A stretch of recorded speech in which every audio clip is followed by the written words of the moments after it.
Olá, boa tarde, bem-vindos à Casa República, terceiro ano da Casa República na Flip.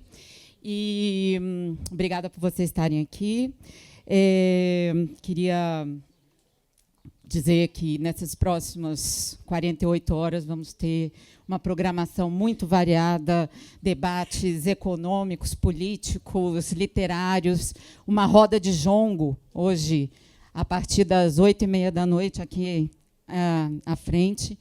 E dizer que essa mesa é uma mesa muito importante, porque é um tema muito contemporâneo, parece que a gente não se cansa de falar nele, mas eu acho que a gente tem que repetir e falar muito dele, muitas vezes.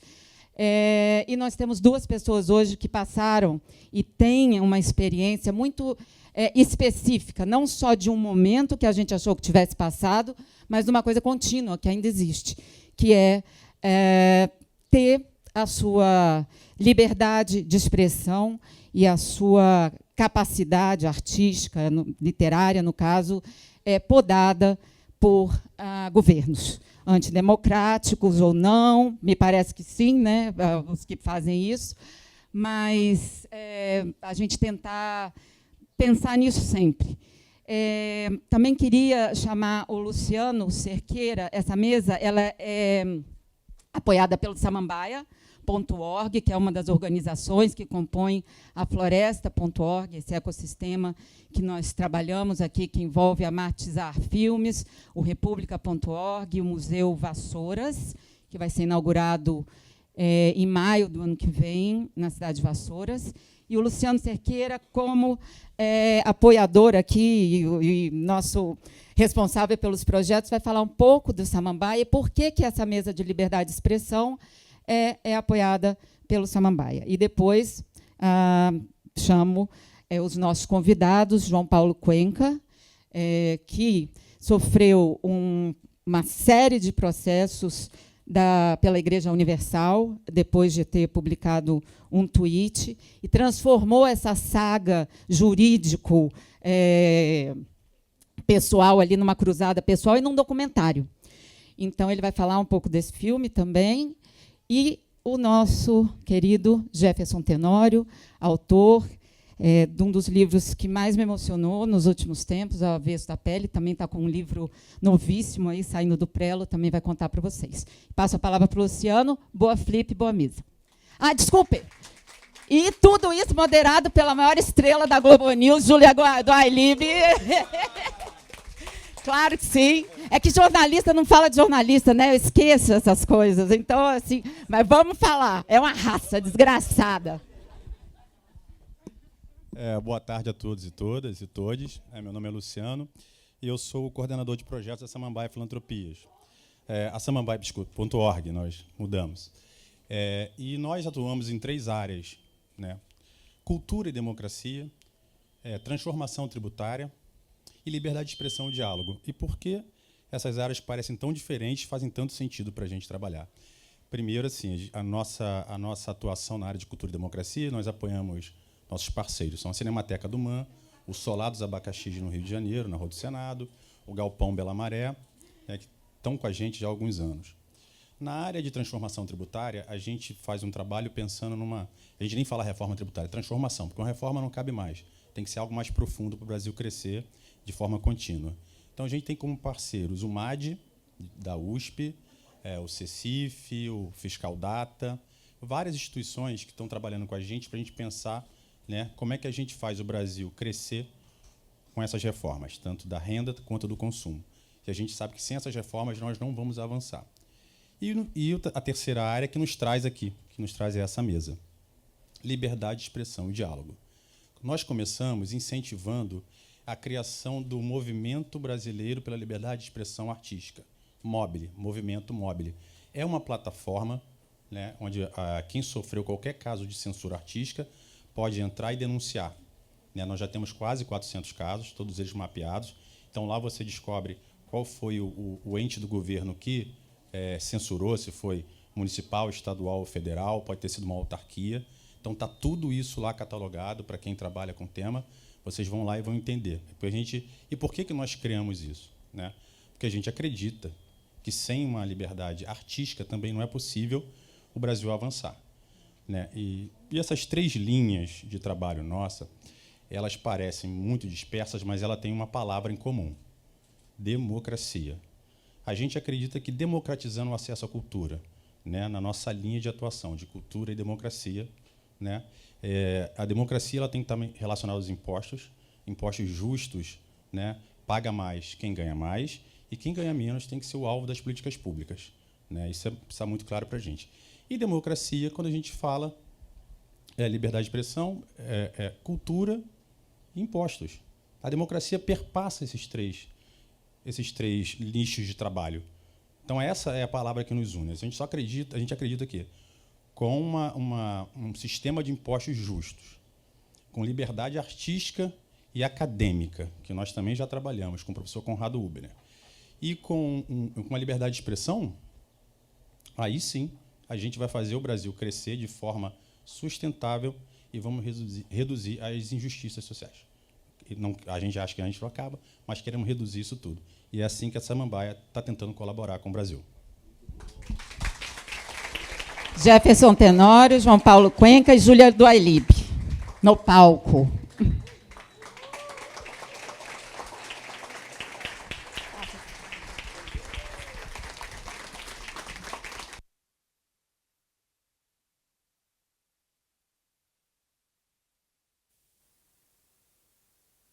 Oi.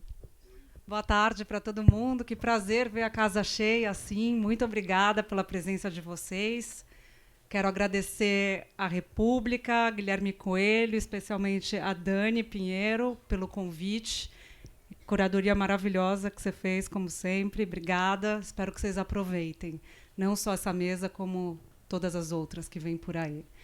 Vamos abrir os trabalhos. Boa tarde para vocês dois. Eu queria que vocês dois contassem os episódios de censura que as respectivas produções, no seu caso, um tweet, no caso do Jefferson, o Avesso da Pele. Mas eu queria, Jefferson, junto com esse pedido de resgate do episódio envolvendo o seu livro, que você falasse um pouco, trouxesse para a gente a discussão sobre a censura. A censura acontece na história da humanidade desde sempre, não é algo novo. Mas há um contexto político que talvez faça com que a censura atual seja um fenômeno novo. Você pincela um pouco essa ideia quando você trata do episódio envolvendo o Avesso. Então, eu queria começar que você contasse, juntasse isso. O que aconteceu com o livro e a sua visão sobre esse momento atual em que obras desse tipo são censuradas. Boa tarde, gente. É depois do almoço, né? Por isso. Bom, eu quero dizer que eu vou voltar para casa mal acostumado, porque eu já fiz algumas mesas e todas com muitas pessoas. Fico muito feliz de receber o carinho do público. Ao mesmo tempo preocupado, né? Porque o tema da censura, infelizmente, ele ainda se tornou urgente, né? Eu vou começar essa fala. Agora no almoço eu estava conversando com a Rafaela, que é da Companhia das Letras, e ela contou um episódio que aconteceu com o Milton, que estava fazendo uma fala, acho que para uma escola, e na pandemia ainda, e aí uma das mães abriu o microfone e disse para o Milton: vai para Cuba. Foi isso, Milton? Foi. E o Milton não deixou passar, e vamos conversar sobre isso, né? Ir para Cuba. E eu estou dizendo isso porque a história da censura aconteceu quando eu estava em Cuba, né? Me mandaram tantas vezes para lá que eu acabei indo mesmo, né? Assim, e eu lembro que 2 dias antes eu tirei uma foto com a bandeira cubana e botei no meu Instagram, assim, né? E veio várias pessoas dizendo isso, fica aí, não sei o que e tal. Eu acho que isso foi um dos gatilhos, né, assim, para a censura começar. E aí, dias depois, veio o vídeo, né, de uma diretora lá de Santa Cruz do Sul. A diretora gravou um vídeo lendo um trecho do Avesso da Pele, que ela julgou pornográfico. Eu fiquei bastante espantado com a criatividade da diretora. No primeiro momento eu não dei muita importância, porque eu achei que era uma bobagem, mas o vídeo ganhou uma repercussão muito grande, entrou ali no modo Twitter, WhatsApp, e a extrema-direita sabe muito bem como manipular, né, essas imagens, esses vídeos. E aí eu vi que virou uma guerra cultural nas redes, assim, né, de pessoas próximas, pessoas que eu não conhecia, brigando com parente, com amigo, e foi assim... e professores e alunos, artistas, políticos. Uma cena que eu me comovi foi a Alessi Brandão, né, assim, do alto de seus 70 e poucos anos, subiu no púlpito lá da Câmara de Vereadores e fez uma defesa do Avesso da Pele. Né, veio a Fernanda Torres também, que fez uma leitura. Né, o Chico Buarque, né, que leu um trecho do livro. Né, aquela noite não dormi também, depois da leitura. Mas tudo isso para mostrar o efeito que foi, né, essa tentativa de censura. Bom, o livro foi recolhido em 3 estados, né, foi o Goiás, Mato Grosso do Sul e Paraná. E foi de uma semana para outra, né, que os livros foram recolhidos. Os textos justificando a recolha eram iguais, né, dizendo que o livro tinha sido recolhido para uma análise pedagógica, sendo que o livro já tinha sido analisado pelo Plano Nacional do Livro Didático. E aí ficou um mês, mais ou menos, um mês e meio, né, os livros recolhidos. A Companhia das Letras entrou com uma ação judicial, né, pedindo que os livros voltassem, né, para as bibliotecas e escolas. Foi o que aconteceu. Né, e tudo isso, né, eu terminando o meu livro, e comecei a falar muito sobre a questão da censura, que para mim era algo que já tinha sido superado. Né? Não superado no sentido da censura, mas do modo como aconteceu. Né? E aí eu comecei a pesquisar mais também, né, sobre censura, para a gente sair um pouco da superfície e tentar entender. E aí entra a questão política, né, e esse jogo político que a gente vive hoje. A extrema-direita precisa de um alvo, como sempre. Né? Acho que o livro do George Orwell mostra muito bem isso, né? 1984, é preciso ter um objeto para odiar. Né? E o livro da vez foi o Avesso da Pele. Né?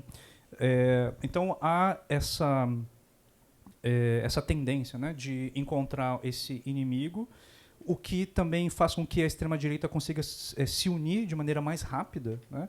Ou seja, a extrema-direita consegue soluções rápidas e fáceis. Ela oferece isso para as pessoas. O Felipe Neto tem dito isso. Né? A outra direita consegue ser simples na sua comunicação. Né? E a gente fica na zona cinzenta. Bem, não é bem assim. Né?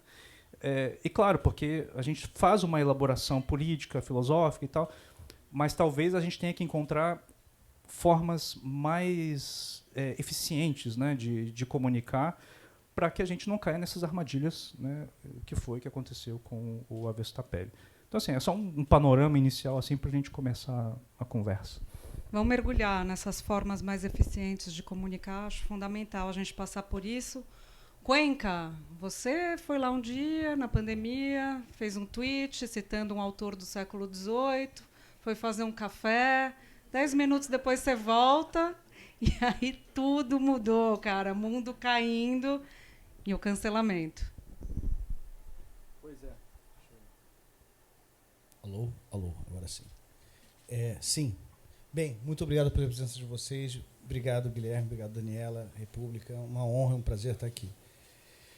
Pois é, eu fiz uma piada, uma paráfrase satírica de uma frase de mais de 300 anos, que muitas pessoas já fizeram também. Né? Eu vou recuperar isso para vocês entenderem um caso, talvez alguém aqui não saiba.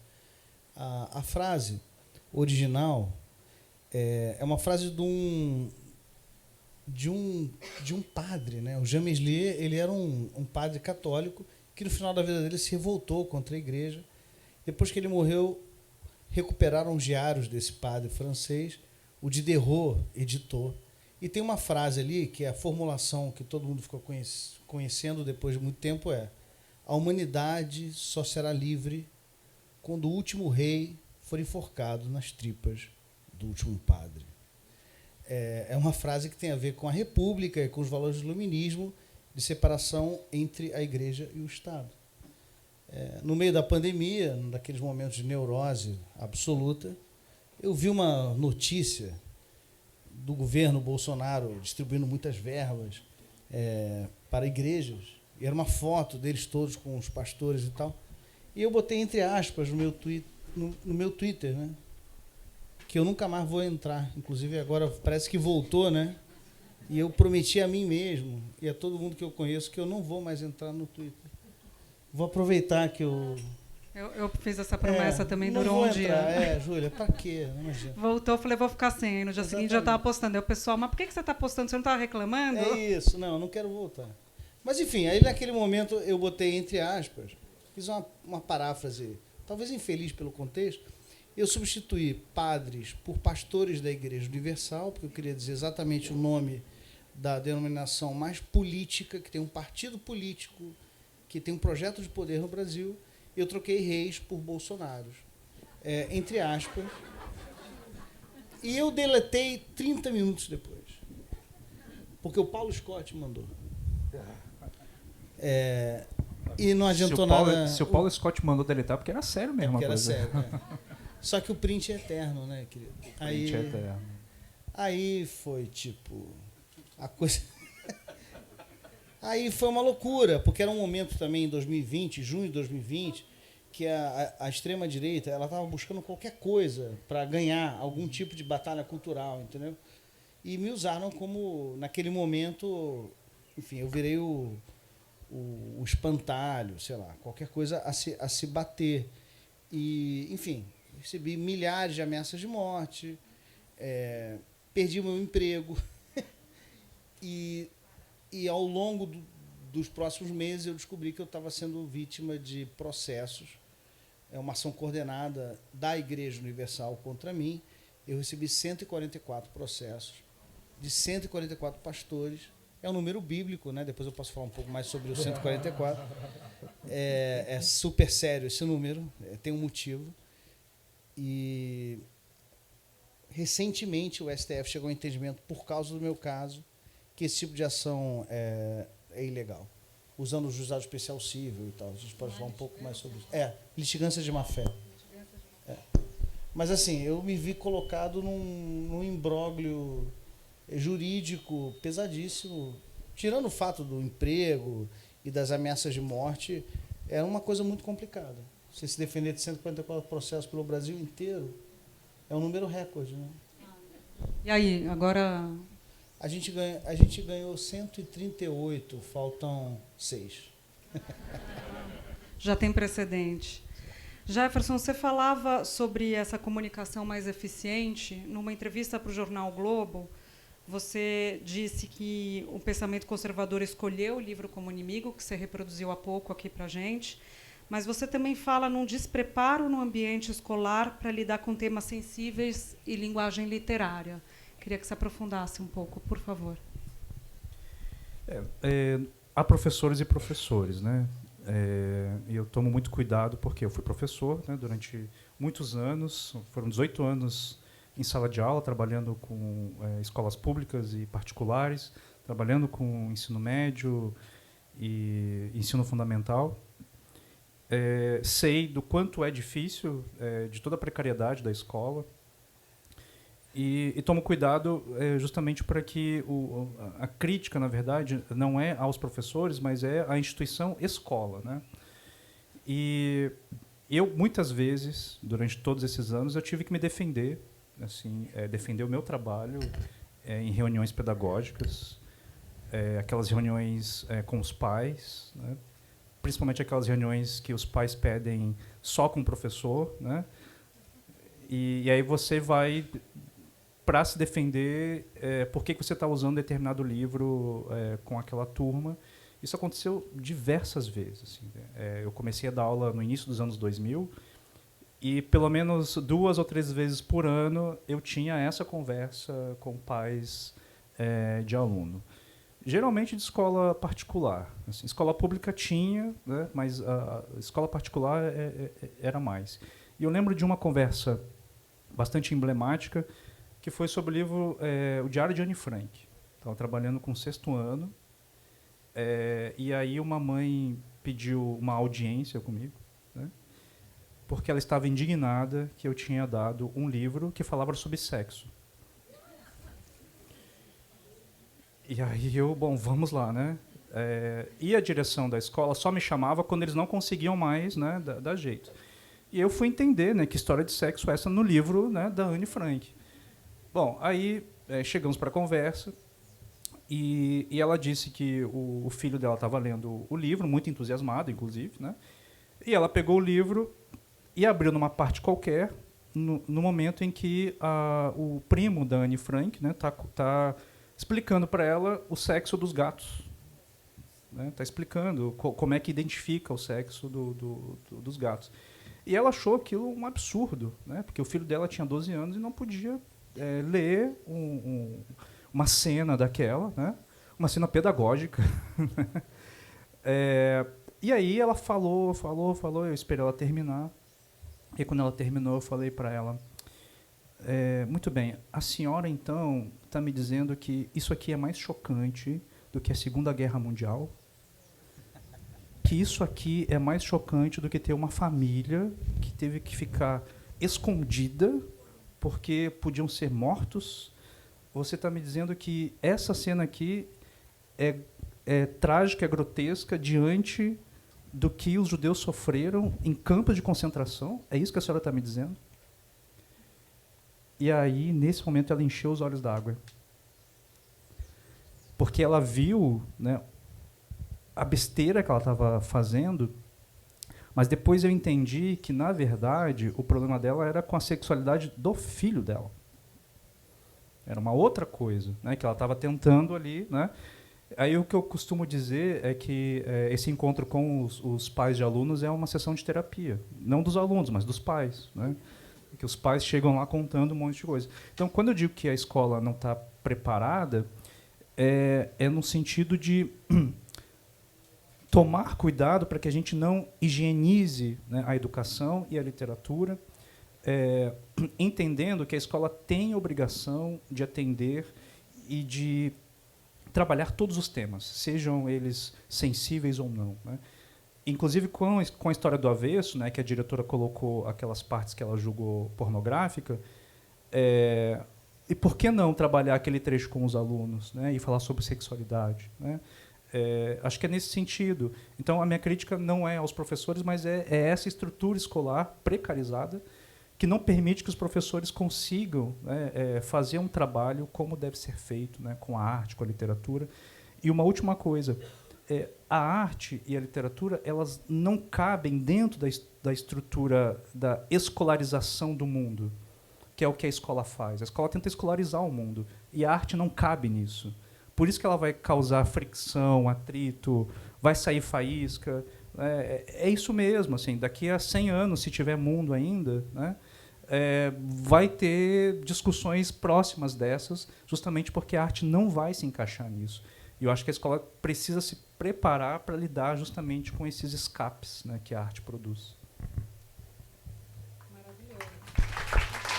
Incrível. Cuenca, queria aproveitar o seu episódio para a gente fazer uma discussão bem contemporânea sobre o X, né, o Twitter, porque o ministro Alexandre de Moraes suspendeu a operação da rede no Brasil e foi muito atacado, justamente acusado, na verdade, por ser censor. E esse discurso de parte expressiva da direita e totalmente da extrema-direita de que não há liberdade de expressão no Brasil. Ao mesmo tempo, esse grupo era o grupo que defendia a censura para o que você escreveu e que também censura, por exemplo, discussões sobre, nem só discussões, políticas públicas voltadas para a livre escolha, o caso mais evidente, mais óbvio, o direito das mulheres disporem sobre seus próprios corpos. Como é que você viu essa decisão do ministro Alexandre de Moraes e esse debate no Brasil muito atual do que é a censura e do que é crime? Porque a Constituição brasileira é diferente da Constituição americana, onde parte desse grupo bebe. se inspira, né, que tem muito mais liberdade do que a nossa. A nossa prevê restrições à liberdade de expressão. Então, como que você vê esse debate, um apontando para o outro, e aí eu estou colocando até o ministro da STF de um lado, mas um apontando para o outro, alegando a existência de censura? É muito curioso esse momento em que apologistas da ditadura militar se colocam como vítimas de censura ou defensores da liberdade. O Brasil tem uma lei que é muito clara. A liberdade de expressão no Brasil não é absoluta. Você falar ou fazer apologia a golpe de Estado ou ao morticínio de qualquer... Enfim, e a minha frase ela entra um pouco nesse negócio. É muito interessante porque eu usei uma paráfrase satírica. Eu fiz uma paráfrase satírica de uma frase de 300 anos, que já foi parafraseada centenas de vezes. É linguagem figurada. Eu estou fazendo uma metáfora. Ninguém pode, inclusive, ser enforcado com as tripas de outra pessoa, porque a tripa arrebenta. Ela não segura um corpo, entendeu? Isso é uma metáfora. Já foi testado, inclusive. Não vai funcionar. Vai arrebentar. Assim, é uma metáfora. Então, assim, eu fui processado e os Bolsonaro usaram o Ministério Público, tentaram criminalizar o meu caso. E, enfim, teve várias implicações na minha vida essa questão, mas assim, é muito maluco como eles se colocam no lugar de defensores da liberdade quando eles são o contrário, né? E em relação à decisão do Alexandre, para mim é muito claro, o Brasil não é os Estados Unidos, né? Nos Estados Unidos as pessoas podem marchar na rua erguendo suásticas, né? Tem paradas de nazistas nos Estados Unidos, né? Você pode, é permitido pela lei, né? No Brasil, não. E a lei tem que ser cumprida, eu acho. Na minha opinião, E aí você falou, o X voltou agora. Voltou, né? Alguém entrou no X? Eu não vou entrar nunca mais. Eu achei, assim, uma liberdade, tipo, uma purificação mental, entendeu? Porque... E aí tem uma coisa da rede social que é o seguinte... esses caras ganham muito dinheiro em cima de sentimentos muito tristes, da raiva, ódio, inveja. Você fica zangado, né? Você vira um trollador, uma pessoa raivosa, enfim. Inclusive, hoje em dia, eu acho a minha paráfrase satírica de uma frase de 300 anos, que já fizeram tantas outras, usando ecologistas, capitalistas, socialistas, comunistas. Eu fiz só uma adição a uma longa tradição de brincadeiras com essa formulação do James Lee. Hoje em dia eu acho, eu fui meio ingênuo, né? O clima do Brasil, eu não acho que eu mereço o que aconteceu.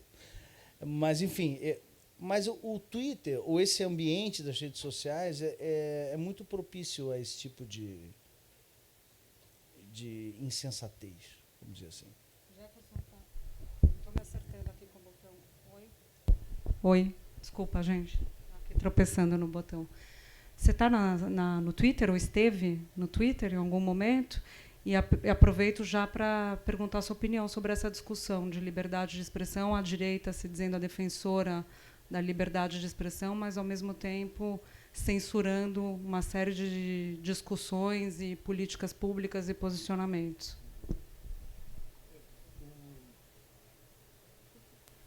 O que aconteceu com Cuenca, na verdade, não foi, na minha percepção, não foi a frase, né, ou a paráfrase, mas é quem diz. Né? Essa é a diferença. Quem diz o quê? Porque poderia ter pego talvez qualquer outra pessoa que não tivesse a trajetória do Cuenca, né, escritor, né, e que também já vinha tendo discussões, né, contra o bolsonarismo, ou seja, já era meio que um alvo à vista, assim, né? Então é também quem diz, né, que propicia também essa atmosfera. Eu era meio um fantasma no Twitter, assim, né? Eu tinha meio que como eu sou colunista do UOL, o Twitter era um lugar assim também de você ter um monte de coisas ali e tentar pescar o que estava acontecendo, assim, né? Então, E aí depois, com o passar do tempo, eu comecei a ver que era um lugar muito nocivo, assim, é um lugar em que as pessoas são muito violentas, assim, elas dizem qualquer coisa, é uma ironia violenta, assim, o que acontece ali dentro, né? E aí eu parei assim de postar, parei de frequentar, e dei graças a Deus quando, né, quando saiu do Brasil. Acho que foi uma decisão acertada do Alexandre. Acho que é uma forma de dizer, né, que não é terra sem lei, né? Ou seja, existe sim leis e elas devem ser cumpridas. Essa ideia também da liberdade de expressão, ela passa muito também por essa ideia também dessa palavrinha, né, que a gente tem falado bastante, que é a história do gatilho, né? Assim, o gatilho é um elemento que é muito propício nas redes sociais, né? Hoje em dia não acontece mais, ou talvez aconteça, mas quando você está ali passando o seu feed, aparece um vídeo super violento sem te avisar que ele é violento, né? E aquilo te choca. Assim, eu fico chocado, né, com alguém sendo baleado, com alguém sendo atropelado, né? E hoje os meios de comunicação, a grande maioria deles coloca, né, cenas violentas, né, tem um aviso ali, né? E o que tem acontecido é essa migração para as artes, né? Vocês estão querendo também que a gente coloque gatilho nos livros, no filme, um aviso, né? Olha, tem cenas aqui colocando classificação de idade, né? Ou seja, mas a arte funciona de outro modo, né? A arte tem uma outra coisa que sustenta ela, que é a elaboração estética, né? Que tem aí uma elaboração política, filosófica, a possibilidade de uma reflexão, né? Que as redes sociais não colocam. Agora, especificamente sobre a liberdade de expressão, o que essa outra direita tem feito é a pior estratégia, né, de conseguir vencer o debate, que é o cinismo o mais alto grau. Assim, né? Ou seja, a gente vive numa época de um cinismo profundo, né, em que a pessoa é racista, diz uma frase racista e depois ela te diz na sua cara que ela não foi racista, né? E aí tem um conjunto de vozes que dizem não, ele não foi, né? Então a gente está nesse momento do cinismo, e isso faz com que a gente comece a pensar, mas será que de fato eu fiz alguma coisa errada? Será que aí você inverte o jogo e culpabiliza a vítima, né? E me parece que essa ideia de liberdade de expressão passa por isso, passa justamente por esse cinismo. E aí, quando é propício, eles fazem, né, a censura se utilizando, né, de um discurso cínico, violento, e que justamente vai tentar censurar e calar vozes, né, que é o que tem acontecido. E chama atenção também porque esse discurso que você muito bem descreve, ele tem uma entrada muito grande entre o público mais jovem. Então, é o que a gente observou na eleição, inclusive no primeiro turno, o fortalecimento de candidatos que têm esse tipo de discurso, um discurso violento também, e de repressão de liberdades individuais no limite. O exemplo mais evidente é o de São Paulo, com Pablo Marçal. Ele tem uma força muito grande entre a juventude da periferia. Por que isso acontece, Cuenca? Por que esse discurso tem apelo? Uau, que difícil. Tá bom. Por quê? Porque eu acho que... Olha, isso é super arriscado que eu vou falar, ninguém pode gravar, tá? Não gravem. Nem tweetem, por favor. Eu acho que a esquerda parou de dar uma solução estrutural para desigualdade social e para a luta de classes e para mais-valia. Quer dizer, o discurso da esquerda ignora totalmente, hoje em dia, coisas muito elementares da luta de classe, sabe? E se foca em outras questões que são importantes também, mas o mais importante, na minha opinião, seria que a esquerda tivesse um discurso que oferecesse às pessoas consciência de classe. Você hoje tem uma população muito grande de entregadores de rap que acreditam que são empreendedores. Eles acham que são capitalistas. Eles acham que são detentores dos meios de produção. Eles não são. Eles são lumpenproletariado 3.0, precarizados totalmente pela internet e pelo capitalismo tardio. O sistema está em colapso. Mas a esquerda parou de falar sobre isso. Quem está oferecendo um discurso que dá poder a essas pessoas e que faz elas terem alguma visão sobre a realidade concreta delas é o Pablo Marçal. Você entendeu? Então, para mim, na minha opinião, ele entra num vácuo, num buraco de discurso que tem a ver com consciência de classe. As pessoas perderam completamente a noção de quem elas são na fila do pão, e a extrema-direita ocupou esse discurso. Entendeu? Mas isso é antipático. Por favor, não reproduzam isso por aí, mas é a minha opinião. Na verdade, o Marçal, ele é fruto de algo que aconteceu já há muitos anos atrás, o lançamento de um livro chamado O Segredo. Vocês lembram desse livro? Totalmente. Eu me lembro que eu participei de uma reunião pedagógica na escola, e a diretora colocou: vamos estudar esse livro. Aí eu pensei, meu Deus do céu. Porque ali tinha já uma semente, né, do que viria a se tornar, né, essa ideia do segredo, que é da ideia do pensamento positivo, né, que se você pensar 3 cheques, eles vão aparecer lá na sua caixa postal. Né. E o Marçal, ele é herdeiro desse pensamento coach, né, que para uma população periférica pobre, né, pensem nesse adolescente ou nesse jovem que não tem muita perspectiva, que trabalha entregando, né, comida, desempregado, não tem um emprego formal, e aí daqui a pouco aparece o Marçal com um discurso de que enriqueceu nas redes, sendo influencer, oferecendo cursos, né?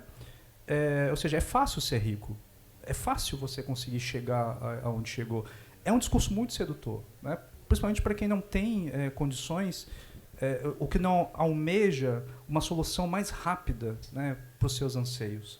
E eu acho que o Marçal, ele supre justamente esses anseios de uma juventude pobre, periférica, que vê nele uma possibilidade de ascensão social de maneira meteórica e rápida. E que, segundo o Marçal, foi dessa forma, né, assim, enganando as pessoas, mas foi desse modo, né?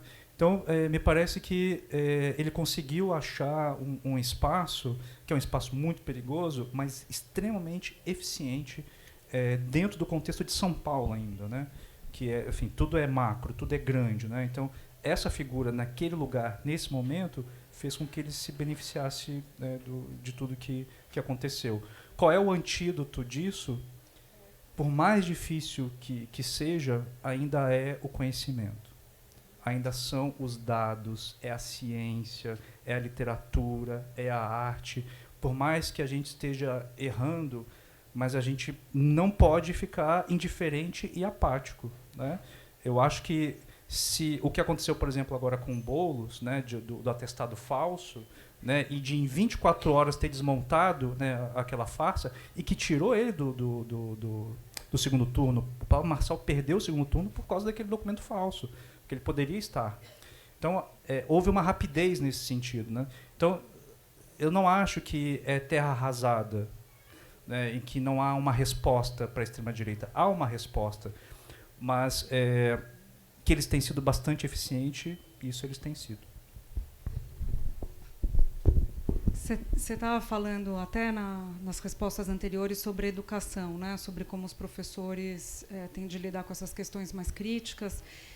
E agora, na sua resposta sobre Marçal, eu lembrei dele na entrevista que ele deu para a gente na sabatina dos candidatos a prefeito, na pergunta sobre educação. Perguntaram para ele qual o seu projeto para educação, não lembro especificamente o que a gente abordou lá, mas a resposta dele me chamou muita atenção, porque ele falou algo assim. Ele olhou para a câmera e falou: você que é mãe, estou falando com você. Você acha que a escola do seu filho está boa? Não está boa. Você acha que o seu filho está preparado para ficar rico como eu? Não está. Eu vou fazer o seu filho ficar rico. Eu vou dar matemática financeira para o seu filho, eu vou dar empreendedorismo, eu vou tornar o currículo mais moderno para o seu filho, e o seu filho não vai ficar aprendendo essas gaysices. Ele não usou essa expressão, mas o tom do discurso dele era esse. E na hora que ele falou isso, me veio um estalo. Eu falei, é um discurso muito sedutor, não só para o jovem, mas para todo mundo que está em busca de algo. Aquela mãe que está deixando o filho ali na escola, ela está desesperada, porque a escola, muito provavelmente por questões que você também colocou, não vai ser a porta de saída para o filho dela. Ele teve na Bienal, né? E aí ele disse na Bienal que ele ia tirar todos os livros, né, que atentassem contra a família tradicional e tal. Aí perguntaram para ele se ele ia tirar o avesso, né, Ele disse, eu não sei nem o que é isso. Daí eu pensei, que bom. Teve aquela nota do Moro, né? Você viu? Pois é, conta para o pessoal essa nota. Eu fiquei pensando se não era fake, mas se tratando do Moro, em que ele disse que era do Pelé. Ah, sim. Ele perguntou, mas por que querem censurar o livro do Pelé? Pelé. O avesso do Pelé.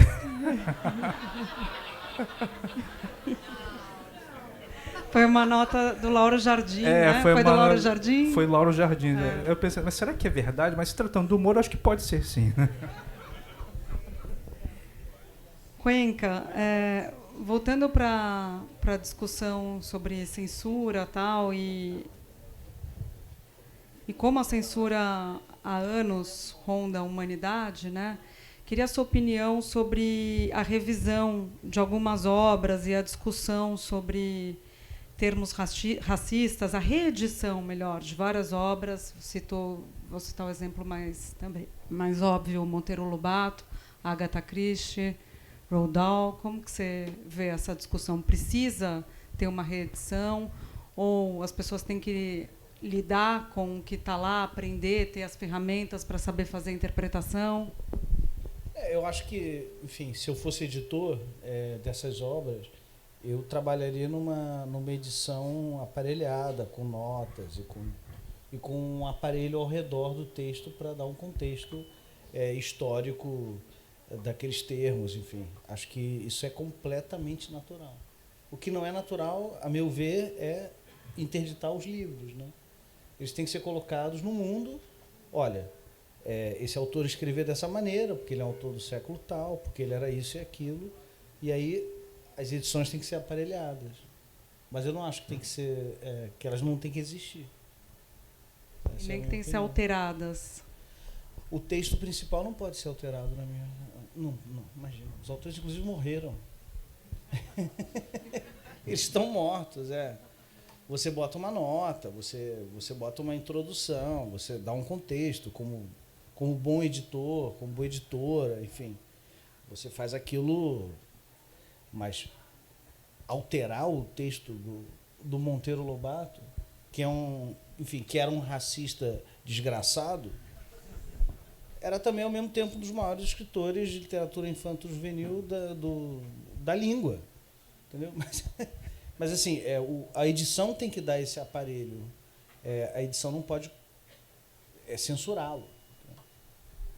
Os escritores são figuras problemáticas, enfim. Jefferson.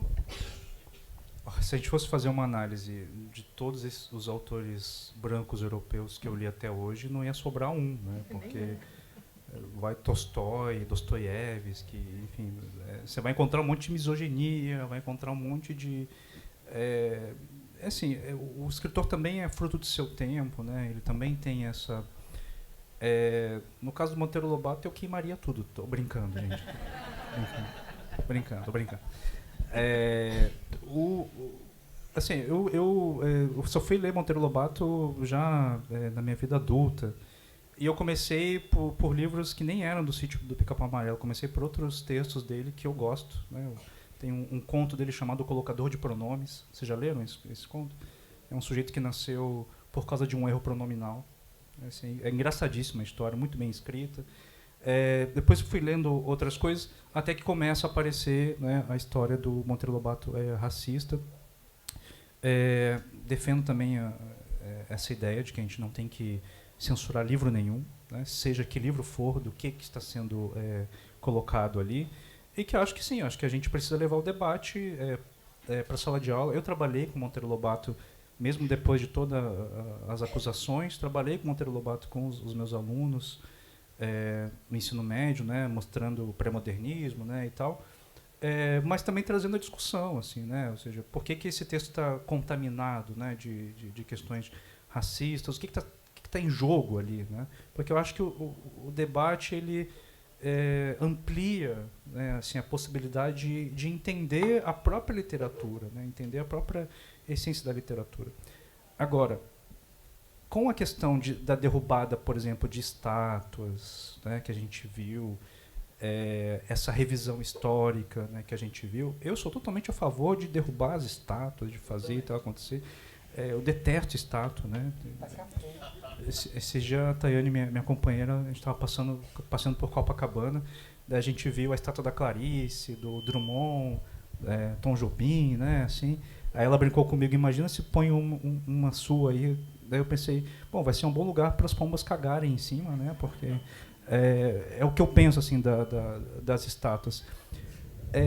Porque ali está materializado, assim, uma violência. A gente sabe que, não dos escritores, obviamente, né? Mas dessas figuras históricas que foram colocadas como heróis. Mas vejam, é algo pontual, né? A gente não muda a sociedade derrubando estátuas. É ingênuo pensar isso. A gente muda estabelecendo pontes, conversas, né? A gente muda fazendo reflexões sobre o que está acontecendo, né? O processo de colonização é violento e o processo de descolonização também é violento. E por isso a derrubada de estátuas. A gente derruba a estátua e aí a gente começa a conversar, né? E a gente começa a estabelecer aí uma nova forma, né, de olhar. Então, não censuro livros, mas derrubo estátuas. Acompanha o relator? Completamente. Fogo no Borba Gato. Jefferson, um pouco antes da gente começar a mesa, você me chamava a atenção para outro tipo de censura, né, que é a censura do politicamente correto, você dizia, e a derivação dela, que é a política do cancelamento. São coisas que estão casadas, ao meu ver. Queria que você falasse um pouco sobre isso. Então, a gente vive também no momento de, já há algum tempo, né, de policiamento de condutas, né, de figuras públicas. E isso também tem a ver com esse policiamento do que é produzido, né? Então, se por um lado você tem uma censura da extrema-direita, né, que condena determinados livros, por outro você também tem um policiamento de uma esquerda, de uma determinada esquerda, que não quer ver, por exemplo, um livro que tenha um personagem racista, né? Um livro que não tenha um personagem machista, um livro que não tenha violência, contra determinada população. E me parece que aí a gente tem um deslocamento da ideia de arte para uma ideologia que se encaixe num discurso do politicamente correto, né? Isso tem a ver com o uso da linguagem, né? Assim, será que eu posso colocar na minha linguagem índio ou indígena? Será que eu coloco preto ou negro? Ou seja, o escritor ele começa já a pensar como vai ser essa recepção nos leitores, né? Já se protegendo de um possível cancelamento. E a gente sabe que o cancelamento nas redes sociais ele é muito potente, né? E há um medo, né, e um receio. Isso também tem migrado para a universidade, assim, de discussões que têm acontecido nas universidades, professores universitários que têm uma trajetória e que encontram alunos já com uma bagagem, né, crítica e que também não sabem muito bem como lidar com aquilo. ao mesmo tempo que há uma extrapolação também, né? Ou seja, de novo, me parece que no cancelamento falta um diálogo respeitoso, uma discussão respeitosa, né? Eu acho que falta isso. Eu acho que, e como eu disse, o processo de descolonização ele é violento, ele causa atrito, né? Mas a gente não pode parar por aí. E no livro do Frantz Fanon, no Condenados da Terra, que foi mal interpretado pela Hannah Arendt, né, que acusou ele de apologia à violência, o que o Frantz Fanon está dizendo que é o seguinte: na descolonização, você não vai para a guerra com um garfo de plástico, né? Você precisa fazer alguma coisa para que, de fato, haja uma mudança estrutural. Mas o passo seguinte é o diálogo, é a conversa, né? E eu acho que falta isso quando a gente fala dessa censura, digamos, do politicamente correto. Acho que falta uma discussão respeitosa, com debate de ideias, para que a gente consiga chegar numa literatura que tire as pessoas, né, do seu lugar e que faça e que traga reflexões, né? Oi, gente, desculpa. Oi. Cuenca, queria te ouvir sobre isso e aproveitando o que o Jefferson falou sobre preto, negro, índio, indígena, você pensa em que termo você vai usar com medo de talvez ser cancelado ou mal interpretado? Eu acho que a literatura é o território da dúvida.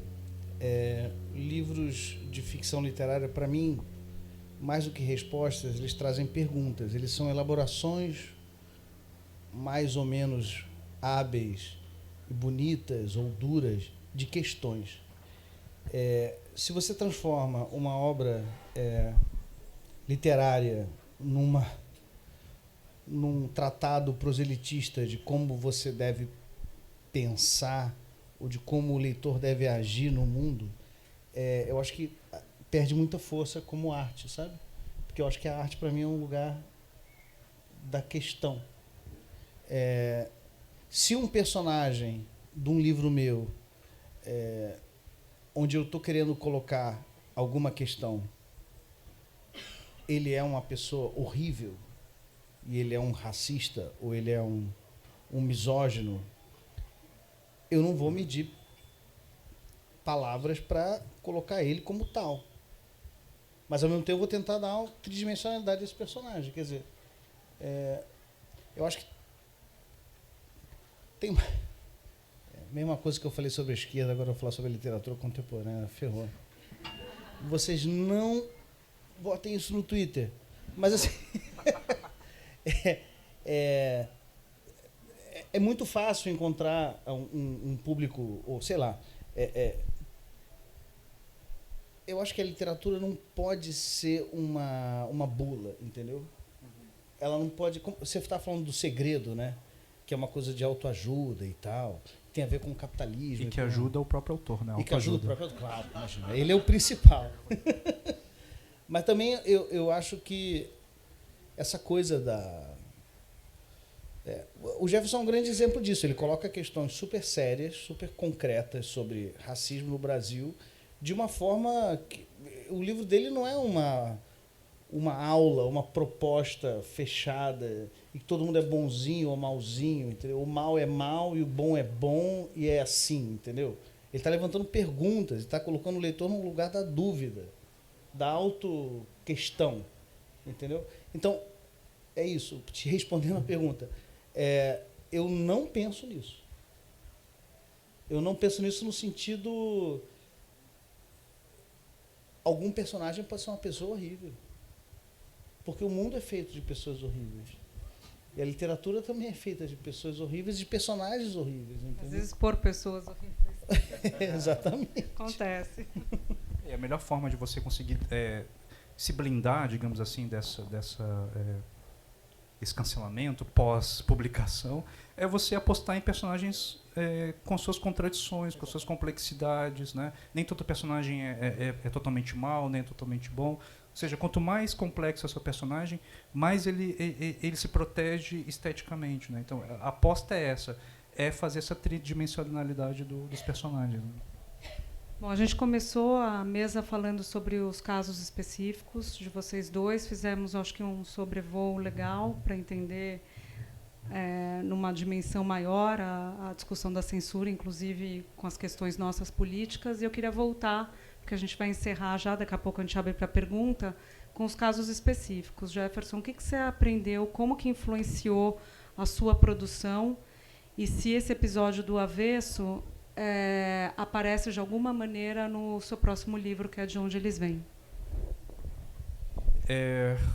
Quando eu terminei, quando eu estava terminando o livro, e foi quando aconteceu o episódio da censura. Isso foi no início de março.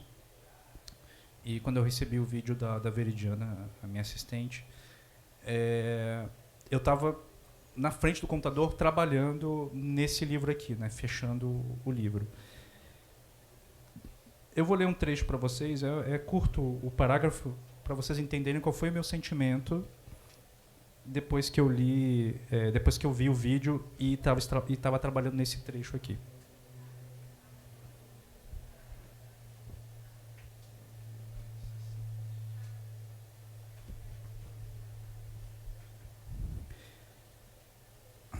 Devo dizer que minha avó nunca desistiu de mim, mesmo com todos os problemas que ela carregava por ser quem ela era, por não ser uma pessoa fácil de conviver, com todos os problemas com a minha mãe, com todos os seus problemas de saúde. Minha avó tinha todos os motivos para me mandar a merda. Tinha todos os motivos para me dizer: pare com essa ideia de querer ser escritor e vá fazer algo de mais útil. Ela teria todos os motivos para me dizer: olha, guri, a gente se fudeu a vida toda, meus avós se fuderam, meus pais se fuderam, sua mãe se fudeu, uma geração inteira se fudeu, por séculos os negros se fuderam para que você chegasse até aqui, e agora é isso que você vai fazer da sua vida? Um curso de letras? Um curso que não vai te ajudar e não vai ajudar os negros a sair dessa merda toda? Não se tornará um advogado, um médico, um engenheiro? Até onde você vai com isso? Mas eu sei que ela jamais me diria uma coisa dessas, embora eu precisasse, na época, que alguém mais lúcido tivesse tido uma conversa dessas comigo. Toda vez que eu olhava com mais atenção, pensava que ela teria toda a razão em me julgar. Mas, ao contrário, minha avó me tratava bem. Era amável e por isso eu achava que não deveria ser justo desistir dela. Eu precisava ir com ela até o fim. Depois me dei conta de que eu precisava saber mais sobre sua trajetória, aproveitar seus lampejos de lucidez para que me contasse sua vida. Saber dela me ajudaria a me desculpar por todas as vezes que desejei que ela desaparecesse.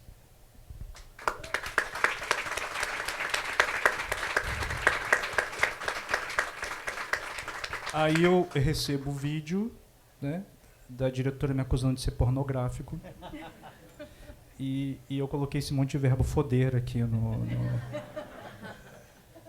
E aí eu pensei, o que eu faço? Será que eu tiro, né? E aí eu decidi aumentar. Né? Nossa, quero muito ler. Quando lança? O lançamento em São Paulo vai ser dia 29 de outubro no Sesc 14 Bis. E em Porto Alegre no dia 9 de novembro. Tá chegando, então. Cuenca, habemos filme? Filmum? Como que fala em latim? Habemos filme?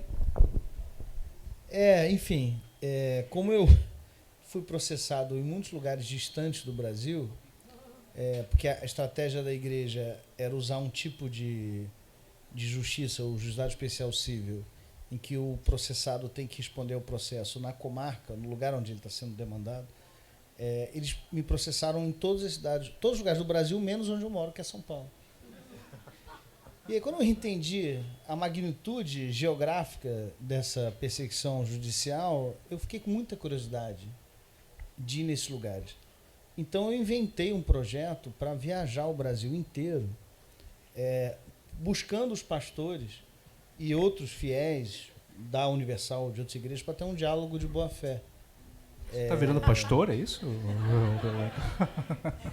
Quase.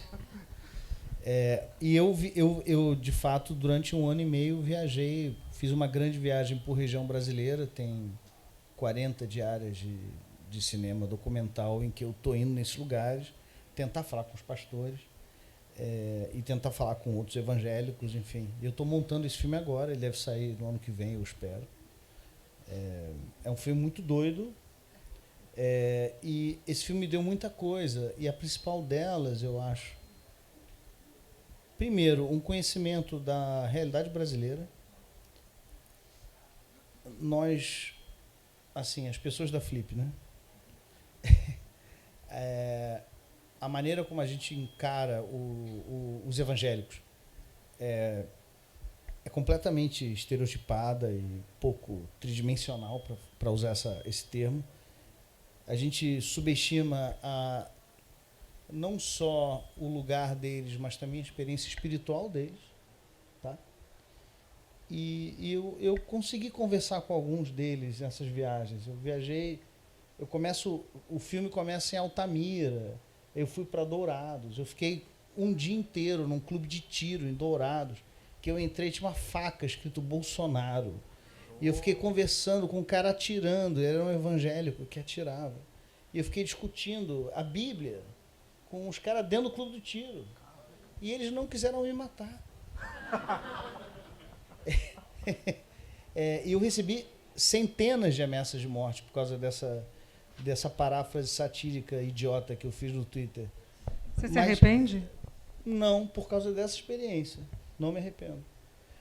Então, assim, eu comecei esse processo com muito medo mesmo, porque eu recebi muita foto de revólver, de faca, ameaça mesmo, e eu termino sabendo que eu consigo conversar com essas pessoas. Eu fiquei 1 ano e meio conversando com essas pessoas. Eu continuo conversando com elas porque eu estou montando o filme, né? E também tem um romance de ficção que eu estou escrevendo, que é um desdobramento disso. Porque a grande questão, né, essa idiotice que eu escrevi, minha vida virou de cabeça para o ar, de ponta cabeça, como se fala em São Paulo. Como é que eu dou carne dramatúrgica a isso? É uma história meio idiota, né? A pessoa na pandemia está com raiva do governo, escreve uma besteira e é processado. Então, estou escrevendo uma história de ficção para justificar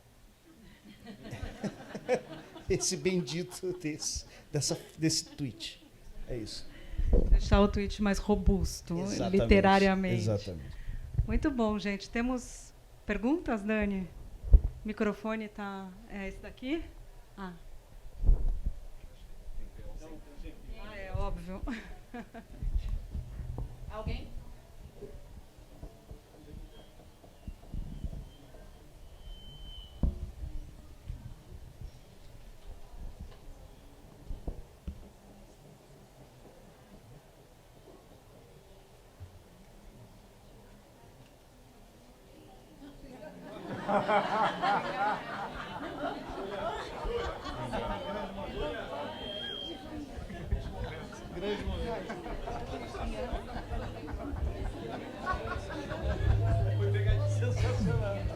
O que houve? Amarelou?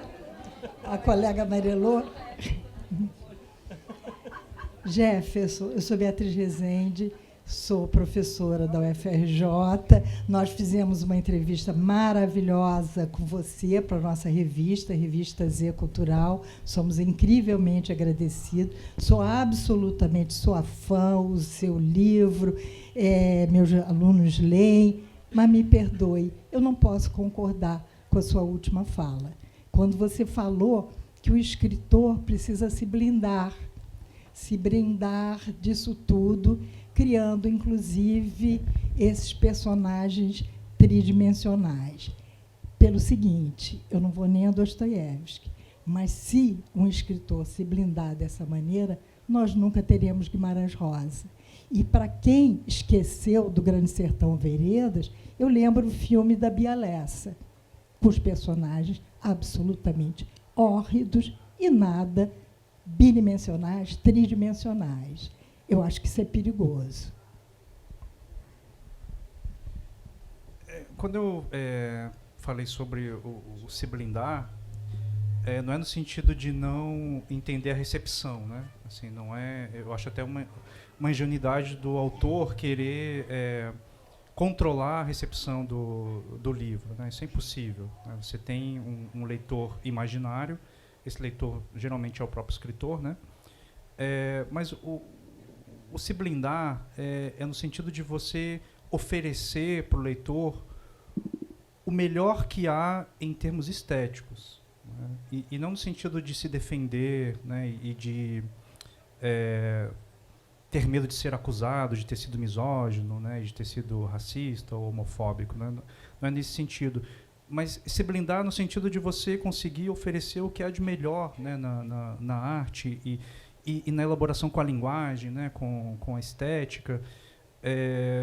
Eu concordo com você. Assim, o escritor que tenta se blindar, aí a gente não está fazendo literatura, a gente está fazendo uma outra coisa, né? Assim, quando você tenta escrever uma obra em que você vai agradar o seu leitor, né? Quando você vai escrever um livro em que, nossa, eu vou ser muito bem recebido, né? Esse livro aqui, por exemplo, né? Eu sei que talvez alguns segmentos não vão gostar do que está aqui, né? É quase um livro contra a ideia de ancestralidade, por exemplo, né? Você tem um rapaz negro retinto que cuida da avó com demência e ele não quer cuidar dessa avó, ele não conhece essa avó como uma ancestral, né? Ou seja, eu estou tentando aprofundar essa ideia da ancestralidade, mas se eu quisesse me blindar, o que eu faria? Né? Eu faria uma grande história de amor entre esse neto e essa avó, né? Porque eu sei que ia cair num determinado público, num determinado gosto de um público que quer ver essa história, né? E o que eu quero é avançar, né? Ou aprofundar, né? Então, o sentido de blindar é oferecer o que eu posso oferecer de melhor para a literatura. E por isso que, quando eu escrevo, eu preciso estar bem psicologicamente e fisicamente, porque a literatura pede o melhor de mim, e o melhor de mim é quando eu estou bem, né? Eu não sou aquele escritor que fica bebendo uísque, fumando, vida louca, né? Assim, eu sou aquela pessoa que precisa estar bem para poder oferecer o que há de melhor, né? Eu utilizo todos os meus recursos possíveis, né, para conseguir levar para o meu leitor. E, para finalizar, tem uma cena aqui de onde eles vêm, que é quando o Joaquim está no hospital e a avó dele está, enfim, quase morrendo, e ele leva um volume do Em Busca do Tempo Perdido, né, do Proust, para ler. E ele começa a ler, começa a sentir sono, né? Ele começa a achar chato, né, e tal. E ele olha ao redor e ele pensa, não, eu vou ler, nem que seja uma página desse livro, porque ele precisa encontrar algum sentido para aquilo que ele está vivendo, né? Ou seja, ele está dando sentido estético para a dor e para o sofrimento dele, né? E aí ele entra no livro do Proust, faz a leitura para ele mesmo, né? E aí, quando ele termina, ele se sente culpado. Por quê? Porque ele acha que ele não tem direito ao encanto. Ele não tem direito a se encantar com o Proust, justamente por causa de todo aquele cenário que ele está ali. Então, esse livro aqui é uma defesa do direito ao encanto, do direito à literatura, do direito à escrita, né? do direito, enfim, à arte, de modo geral, né? Então, enfim, não é uma blindagem nesse sentido, mas é uma blindagem de oferecer o melhor, né?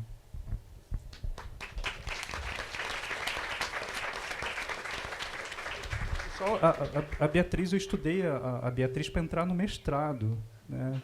Eu estudei os textos da Beatriz para entrar no mestrado. Alguém mais? Boa tarde, Jefferson e Cuenca.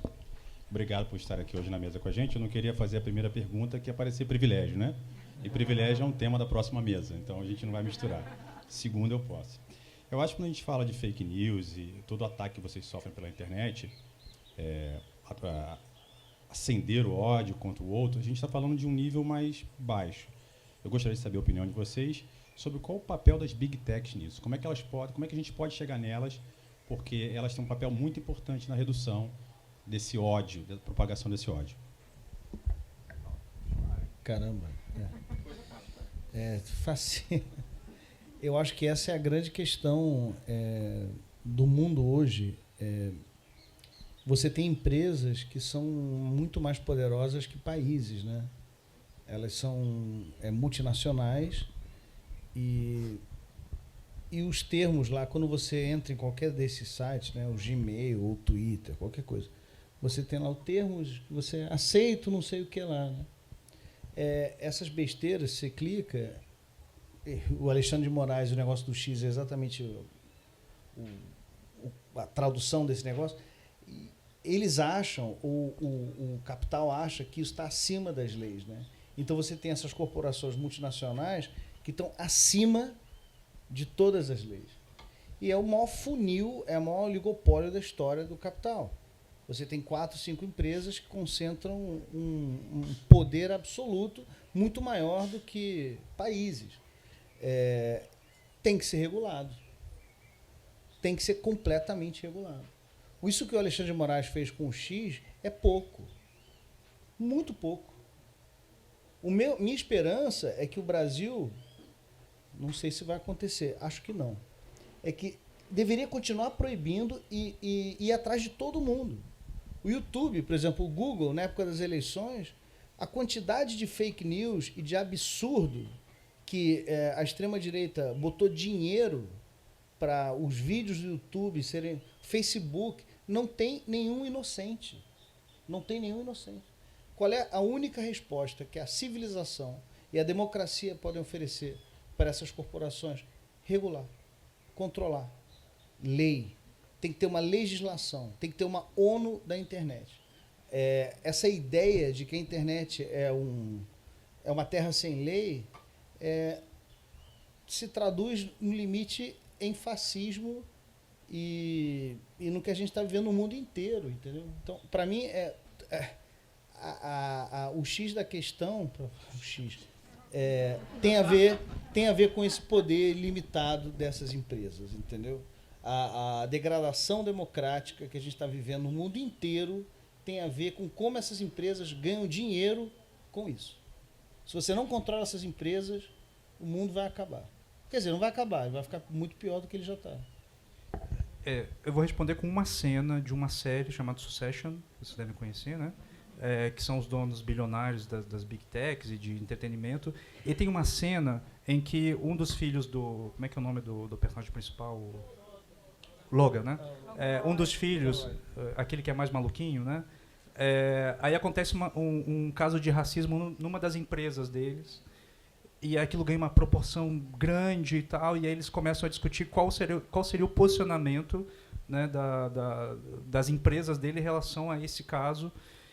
E aí eles começam a discutir, não, porque a gente tem que defender que tem que ser racista mesmo, não sei o que e tal. E outros, não, mas isso não, a gente vai perder dinheiro, não sei o que e tal. E aí chega esse filho, né, e pergunta, não, para tudo, a gente tem que ser racista ou não?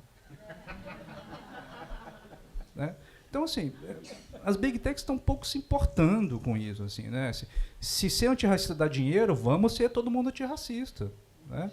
Se dá dinheiro ser racista, preconceituoso, misógino, então a gente vai ser isso. O que importa é o capital, é o que vai lucrar, é o que vai...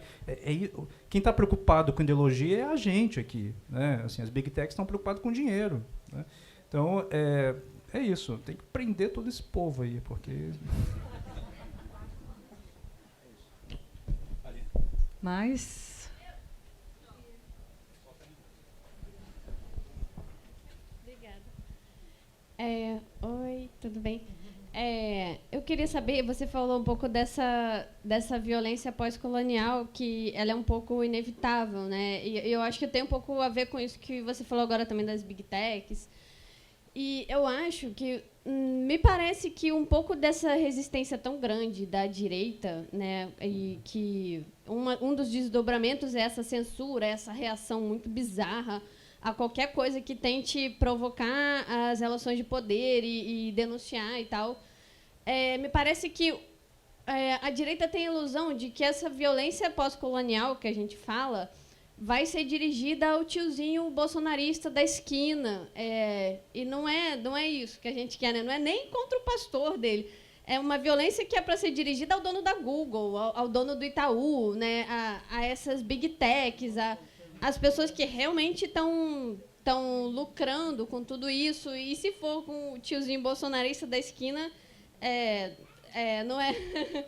É uma coisa assim... Ele não é nosso inimigo, ele é alguém que sofreu uma lavagem cerebral que tem que ser quase que recuperado, assim, né, eu acho. Então, não sei, me parece que essa resistência da esquerda vem desse medo de que, quando a gente fala de violência pós-decolonial, a gente está falando que tem que matar todos os bolsonaristas, né? E tem que transformar todo mundo em gay. Não sei, eu gostaria que você falasse um pouco mais dessa violência que você fala. A grande maioria da humanidade é composta por pessoas medíocres, né? E os medíocres se encontram com grande facilidade, né? Os medíocres são aqueles que não gozam e não querem que o outro goze, né? Por isso que a gente tem fiscal de tudo, né? Fiscalizando o prazer do outro, fiscalizando, ou seja, o medíocre não sabe lidar com desejo, né? E quem lida com o seu desejo são pessoas que não se colocam nesse lugar de serem produtos de corpos dóceis, ou seja, quem vai atrás do seu desejo é justamente aquela pessoa que questiona, né, que critica. Então, nesse sentido, a gente está perdendo de 10-0, assim, né, porque os medíocres são a grande maioria, né, da população, né? E medíocre não no sentido de burrice ou no sentido de ficar, para citar o Guimarães Rosa, né, de ficar nos rasos da vida, né, como diz na Terceira Margem do Rio, né, ou seja, o personagem diz que ele tem medo de ficar nos rasos da vida. É isso, a pessoa medíocre é aquela que não quer se pensar. Por que os bolsonaristas não queriam ficar em casa? Por que todo mundo queria ir para a rua? Porque ficar em casa pressupõe isso, pressupõe você olhar para você, olhar para sua família, olhar para sua casa, olhar para si. Olhar para si é muito duro, né? E pessoas medíocres não querem olhar para si, né? Elas querem olhar para o outro, elas querem julgar o outro, né? Então, assim, o futuro não é muito promissor, né? Eu acho que o que nos salva mesmo, na minha opinião, é a arte, a literatura, e que é uma forma de adiar o fim do mundo, né? Para citar aqui o Krenak.